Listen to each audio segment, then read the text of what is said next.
Hello folks, and welcome back. You've seen this tree on the journey to my benches over the past few years. It's a Japanese black pine. Up until recently, it's the only pine that I've owned that I've been able to successfully do anything with. Pines for me have been a very challenging learning curve, to say the least. This thing, when it started out, was about the size of this teeny little branch here. It was maybe a little bit smaller than a pencil. And I got it, and it was in just a small 4-inch container. It was a 1-year-old or a 2-year-old cutting at that point in time, and the roots had just barely gotten to be established. I immediately planted it in this large container. I put a huge, drastic, gnarly bend in the trunk and left it in here. And for the past 4 years, up until last growing season, I let a leader just take off. And it took off like gangbusters. And of course, the higher and faster it grows, the thicker the trunk's going to get. This little guy now currently has probably a 1.5 inch, maybe 1.75 inch trunk.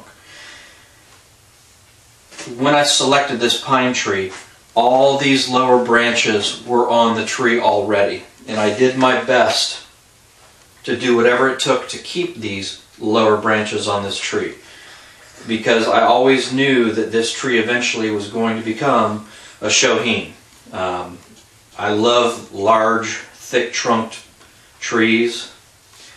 This one's kind of special to me because it's the one that I've created from day one. I don't know that I'm going to keep it. I may end up trading it for a little bit larger trunked black pine. We'll just have to kind of see how it goes. It's going to make a really, really nice shohin sized tree. So last year, what I did is chopped the leader down to a next whorl. There was a whorl that was already on here up above my lower branches I anticipated keeping. So I made the cut last year to that area. And of course, this is all now tried to become the new leader. What I'm going to do this year now is I'm going to make it the final cut on the tree. And I have a couple different options here. I can go, this is the leader down here, and I'm going to zoom in here in a moment so you can see this. And matter of fact, let me go ahead and just remove all this upper growth here so we can focus more, and I'll zoom in the camera as well. We can focus more on the bottom part of the tree and what we're going to do to make this what we are going to, we're going to cut it back, and we're going to focus on the bottom part of the tree that we're intending on keeping. Stay tuned. Alright folks, we're back. We have up close here. I had a little bit of a contemplation there for a minute. I started taking these upper branches off, and there was one that was growing in the front, and it looked like a little bit, it could potentially have been a really great tree, larger size tree than what I wanted. Just want to show you, I have 2 buds that popped on old wood, or what could be considered old wood, on this tree right at the cut site from last year. So it just goes to show that Japanese black pines will back bud on old wood. It's just you have to have a very healthy and very vigorously growing tree. Now I wouldn't recommend doing that as a common practice because there's no guarantee that that would ever happen, but there is one here and there's one here, and these are dormant buds. What I wanted to do is show you the anticipated cut site on the tree here, which is right through here. This is where we're going to lower it down to. And I'm going to zoom in on it here again, but I just wanted to show you what it looked like with the upper portion. I wanted to show you these couple dormant buds here. So let me go ahead and zoom in to where we're going to do our cutting and make our cut site.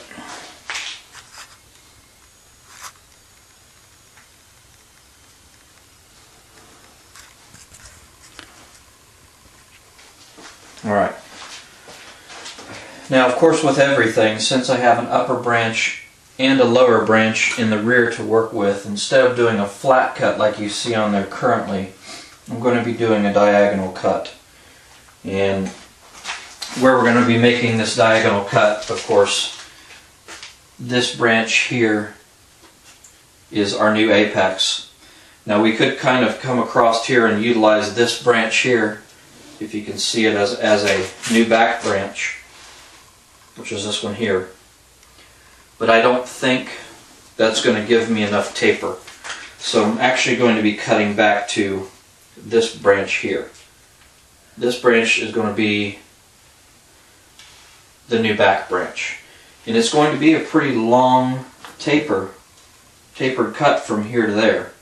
And in a way, I don't want to do that because I mean, I do have some side branching. I've got this branch here that's in the way, as you can see, to kind of cover in this area. Over here on this side, I really don't have anything to take it from here to here.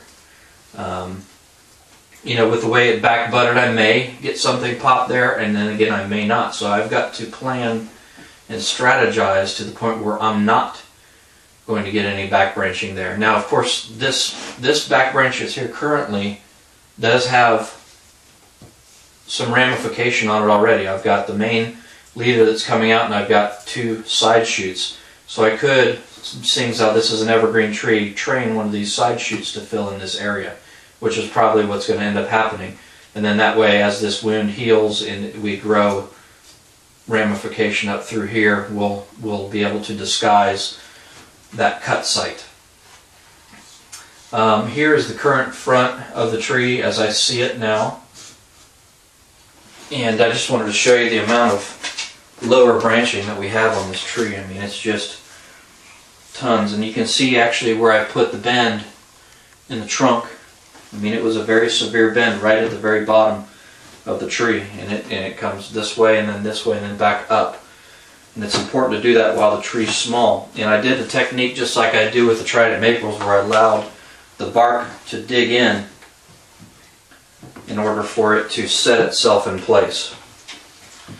So what we're going to start doing on it now is just go ahead and mark out our cut path. Actually, you might be able to see it better on this side. We're going to mark out the cut path going from this branch here up to our new apex branch. Now, every single one of these lower branches, the buds are already starting to extend on this thing, which tells me it's already starting to come out of winter dormancy, even though it's January 1st, 2014. Happy New Year to everyone. I need to get this work done now because of the way that the tree's already reacting. It's already starting to push bud growth, and for me, now is the time to go ahead and get this done. Just another side note on going from the back to the front on the cut site, we will be getting some ramification on the new apex here, and we can train a branch over and down and to cover up that cut site eventually as well. It's going to look kind of goofy for the next couple of years, but eventually it will become something that is well ramified and well defined as a Shonian pine tree. I'm going to go ahead and get something to mark with. I'm going to mark this cut path on both sides, and then we'll come back at that point in time and revisit the tree. I'm going to also do a little bit of cleanup to the needles and everything down here so you can see a little bit better all the branches that I have going around this tree. Okay, we are back. As you can see, I've gone ahead and marked a line to where I want to make my cut. And it's going to be going from the lowest branch up to the new apex branch. And I've gone ahead and marked that line on both sides of the tree. I want to stay above this line. I intentionally also mark this line a little bit above where this branch is and where this branch is as well. Okay, and the reason being is I don't want to cut too deep. If I cut too deep, then I would be cutting into that branch area. Also, I don't want to create a situation where there's going to be some dieback. Sometimes in a pine you'll get that. The way I'm cutting this and the time of year I'm cutting this, I should not get dieback. I should get callousing and wound healing, which will take probably 4 years or so for the wound to completely heal over, and then a couple years after that you will start seeing some of this flaky bark in that area. So that is the potential cut area to make the new apex and the new back branch. I wish this branch was a little bit lower. If that little branch was like down here, that would have been perfect. But this is what we're given, so that's what we use. I'll show you on the other side here as well, if you can see it.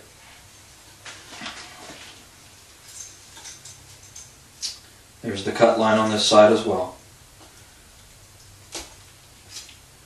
So it actually curves around because that is actually a curve in the trunk of the tree. So that's where we're going to cut to. Now let me back out just a little bit so I can explain to you how we're going to go about cutting this and what we're going to use to do it.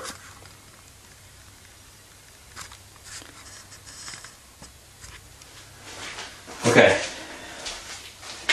I'm going to be cutting the tree from this side because this side of the tree gives me the best viewing angle, number one.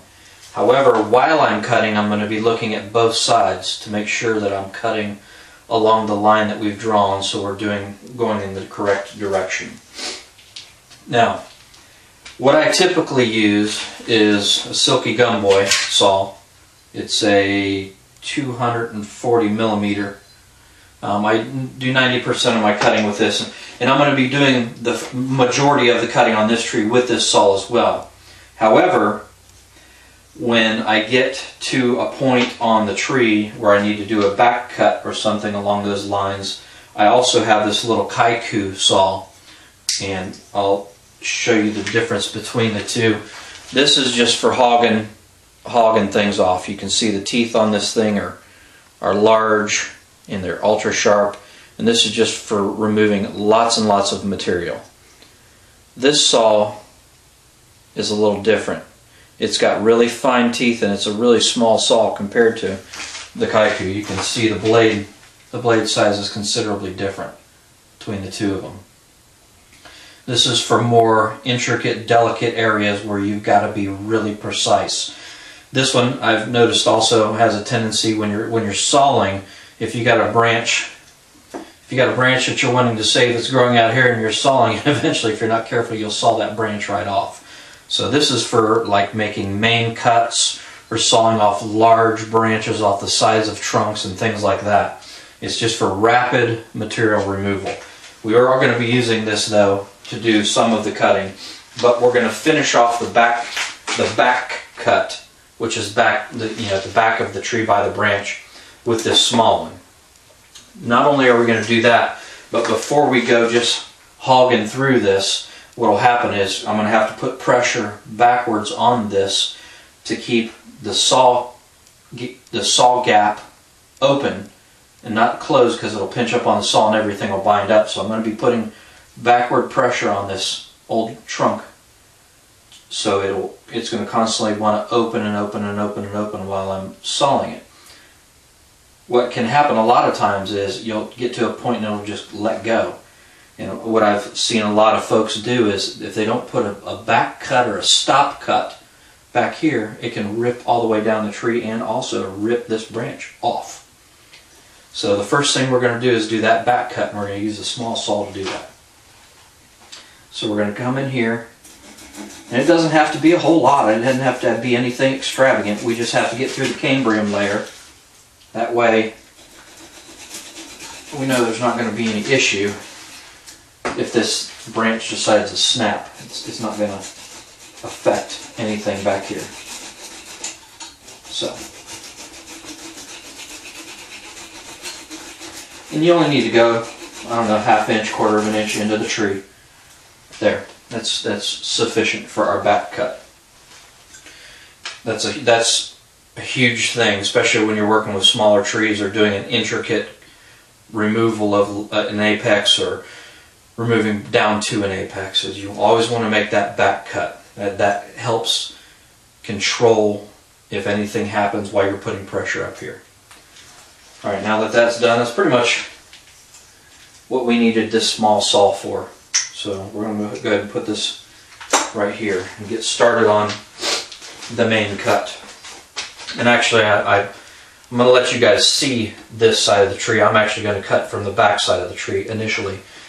The reason I'm doing that, of course, I'm left-handed, so I've got to cut this direction. I will probably reverse it around a couple times just to make sure we're on the correct plane that we need to be. Another thing is, if you see this branch here, this is a branch that we're going to keep, and this bud extension right here is actually in the way of where we're going to be cutting. We need to do something with that. If not, this thing is going to ruin that new extension growth, and I'm planning on letting it grow and harden off and then removing it to allow back budding on that thing so we can work on doing some ramifications straight away. So we've got to find something that we can get all the rest of these branches down and out of the way while we're making this cut. The solution to that is getting a large gauge wire